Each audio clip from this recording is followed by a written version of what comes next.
Le pont d'Escol passe ses tout derniers tests avant d'être autorisé aux poids lourds. Ce n'est pas encore le cas.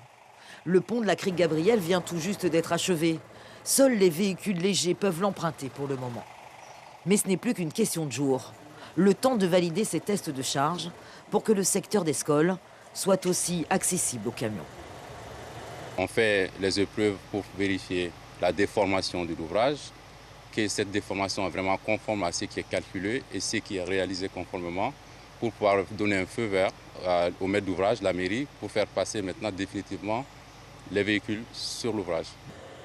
Après 2 ans de patience, Gilbert Gaillou a retrouvé l'usage de son véhicule sur la piste d'Escol.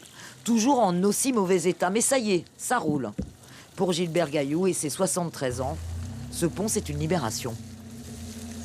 Depuis ce temps-là, je suis ici, là, madame. Que je travaille nuit et jour, je rentre tous les jours. Il n'y a pas un jour que je ne rentre pas ici. Et ça faisait vraiment de la peine de voir qu'il n'y avait pas le pont. Gilbert Gaillou occupe depuis les années 80 une parcelle agricole où il a planté de nombreux arbres fruitiers.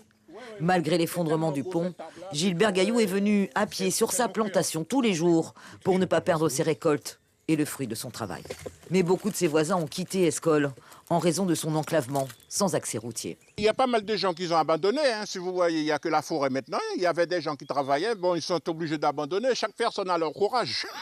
Enfin, tout le monde qui a le même courage. Moi, j'ai courage d'arrêter, mais il y a d'autres qui n'ont pas courage. Moi, je comprendre tout le monde. Bon, les gens sont obligés, ils sont partis. Bon, peut-être maintenant, ils vont retourner. Il y a 52 parcelles ici. C'est qu'il y a du monde là. 52 parcelles sur après le pont. Gilbert Gaillou espère maintenant qu'avec ce nouveau pont, Escol va retrouver ses habitants et peut-être même en accueillir de nouveau.